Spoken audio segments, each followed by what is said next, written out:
Welcome to Deluxe. We take a look at timeless classics, the world's most luxurious brands and beautiful people who stand the test of time. From Cartier diamonds to Audrey Hepburn, from James Bond to fast and classy cars, we explore ageless elegance.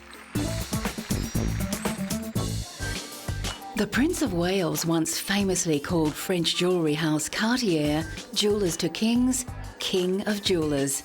And there is no better symbol of timeless luxury than a diamond by Cartier. Louis-François Cartier took over an existing jewellery workshop in Paris in 1847.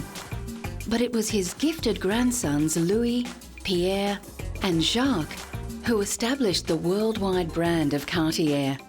Innovations with various styles including Art Deco, Garland and Tutti Frutti has made Cartier's influence on the development of 20th century jewellery unparalleled. Louis Cartier is best known for his timepieces. He designed the first wristwatch to assist an aviator friend. And an example of his famous mystery clocks was recently on display in Moscow. Cartier can claim all the most important innovations and achievements which belong to the jewellery art of the 20th century. Many of the watches, tiaras and necklaces on display are from private collections. Among the treasures are crocodile and snake necklaces, specially ordered by the Mexican actress Maria Felix. She came to the 13 Rue de la Paix boutique with a box, and in there were two living small crocodiles. And she asked for the director of the boutique, and she said, "Okay, this is what I want in jewelry very quickly. Could you please make those two crocodiles for me as a necklace?" The centrepiece of the exhibition can be seen here more closely in a jewellery store in Paris. We are presenting today this necklace created by Cartier in 1926 that we created for the Maharaja of Patiala. That is an exceptional necklace since it is a parure for men, very imposing and sizable. It is probably one of the biggest jewellery necklaces that has ever been made. Many of the original 2,900 diamonds were missing when the necklace was found in 1998, and Cartier plans a full restoration. Modern diamonds were on display in Los Angeles recently when Cartier launched its annual Love Day celebration with a love charity bracelet designed by 9 chosen ambassadors.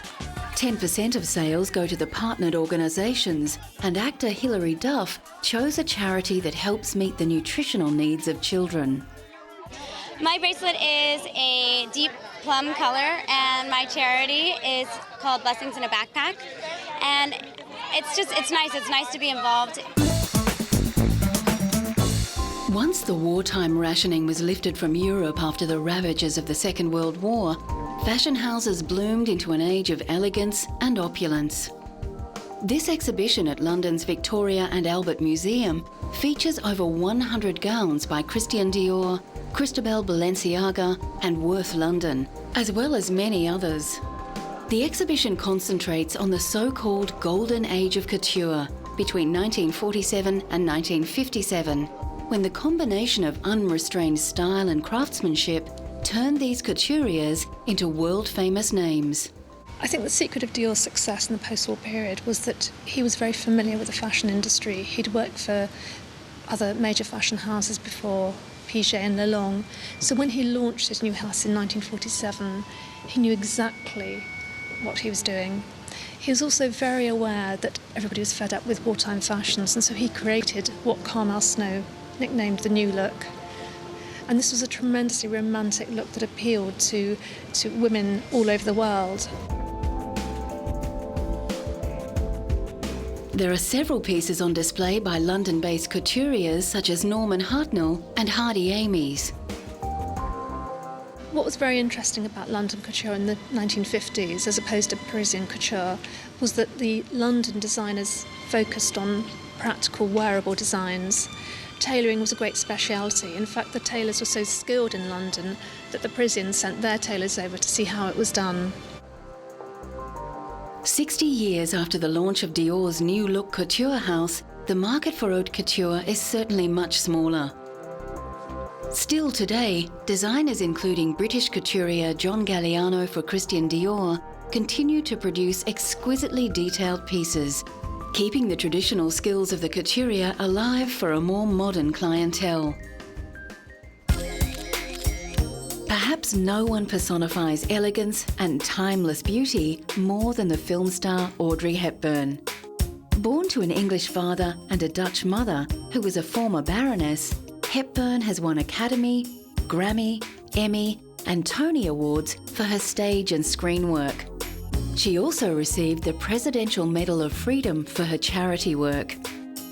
Hepburn is often considered to be one of the most beautiful women of all time. In the 1950s, she was not only one of the biggest film stars, but her elfin appearance and sense of chic was very influential in fashion at the time. Recently, the dress that Hepburn wore in one of her most famous roles as Holly Golightly in Breakfast at Tiffany's came up for auction. Hepburn said she found playing the eccentric Manhattan socialite hard, as she was an introvert and Holly Golightly an extrovert. The distinctive black dress perfectly suited the gamin figure of Hepburn and became a silhouette much admired and copied. It was made for her by Hubert de Givenchy. It's one of 3 known to still exist, and we're very, very, very lucky to have it. And it's being sold for charity, which is the City of Joy Aid, which helps orphans and the homeless in India. Hepburn died in 1993, but through the purchase of this special dress, admirers can buy a tiny piece of a legend. Coming up, timeless luxury on the runway in haute couture classics. Coco Chanel and Christian Dior are towering figures of 20th century fashion, and the timeless luxury that they created influenced all modern designers.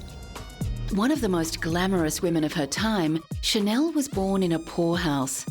She opened her first shop in Paris in 1913 and became so influential, she was named in Time magazine's 100 most influential people of the 20th century.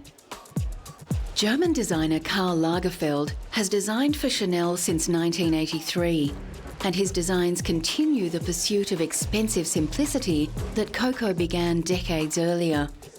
At his most recent show, Lagerfeld outlined his particular attitude to the design of luxury.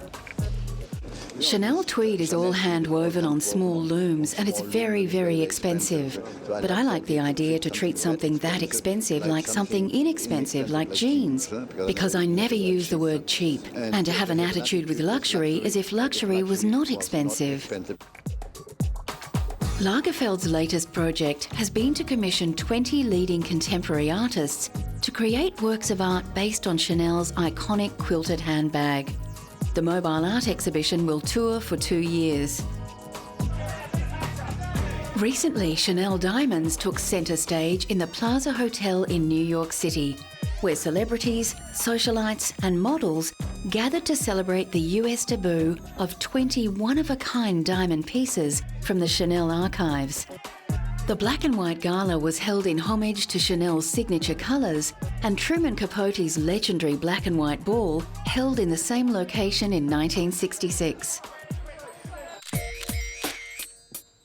Christian Dior began a revolution in dress called the New Look, with luxurious arrangements of fabric that broke with the lean and boxy designs of post-World War II. Under family pressure to pursue a diplomatic career, Dior originally studied science, but he was always drawn to the arts and to fashion. As a student, he sold sketches on the streets of Paris to raise money. The timeless qualities of his beautiful designs were recently celebrated in an exhibition at Berlin's Culture Forum. 180 exhibits showcased the life work of Dior, who died tragically at age 52. Included in the exhibit was the famous black swan dress which German diva Marlene Dietrich once wore. Christian Dior was one of the early fashion designers who understood how to implement the total look, fashion as a whole. This means that he not only incorporated clothes into his haute couture for his collection, he also designed accessories and intensively dealt with fashion jewellery. John Galliano is the current head of design at Christian Dior. Born in Gibraltar and raised in London, Galliano has been at the Paris fashion house since 1996, and his theatricality and love of seduction has been famously successful for Dior. Here, his haute couture Paris show is faultless in its invocation of beauty, luxury and elegance. The reason why Christian Dior has so much success with Galliano after 10 years is because Galliano brings to the House of Dior his creativity, his modernity, and he respects the heritage of Mr. Dior.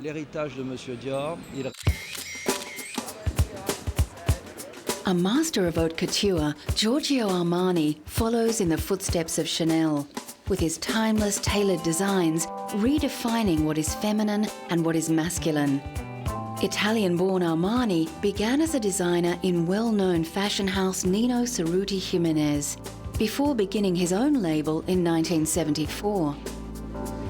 In 1975, he introduced women's wear, and his simple, clean lines became instant classics, making him the richest and most successful Italian designer ever.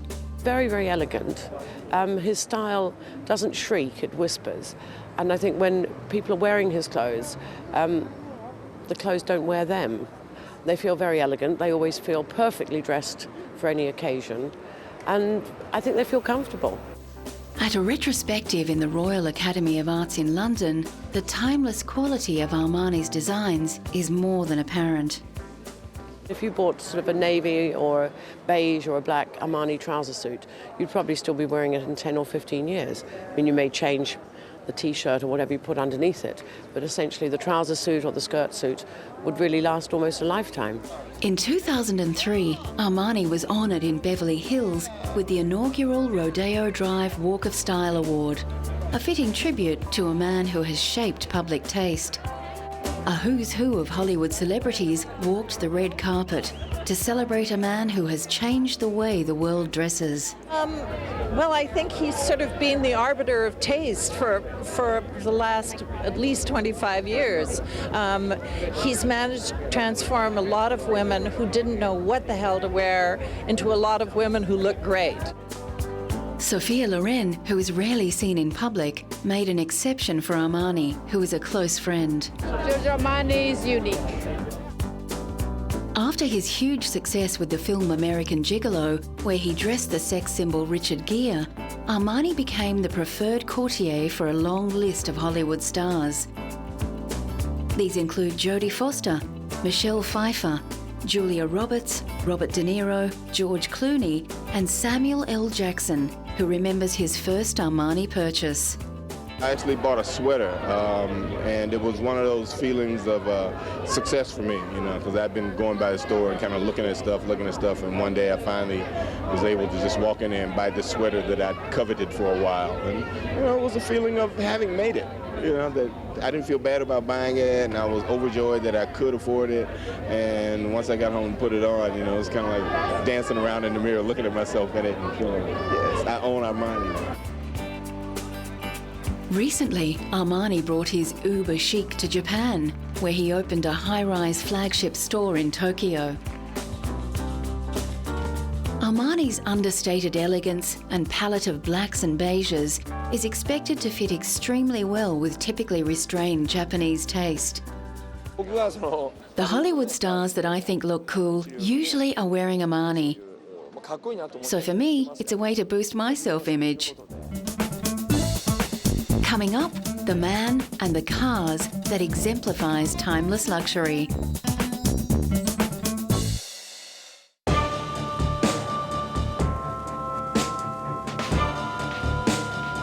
If ever a man and brand defines timeless classics, it's James Bond. Some of the world's most handsome and charismatic men have played 007.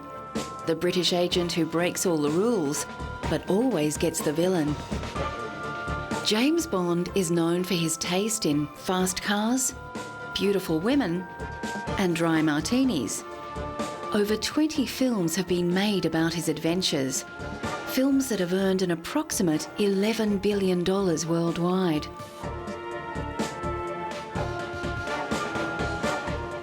Recently, Sean Connery, considered by many to be the definitive Bond, received the 34th American Film Institute Life Achievement Award in honour of his acting work.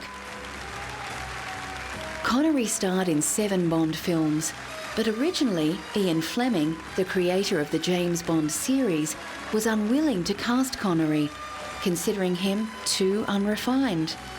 A female friend of Fleming's begged to differ, persuading him that Connery had that something special, and the rest is history. Fellow actors and stars lined up to pay tribute to the actor who defined Bond cool. He's my father, my mentor, my inspiration. Great man, wonderful occasion. I'm delighted to be here to honor him. And Sean Connery was filming in Vegas and he came to see my show. So he knocked the dressing room door and this bodyguard that I had, he looked up and he says, "Yes, Mr. Connery, what can I do for you?" You know what I mean? Like, but you know.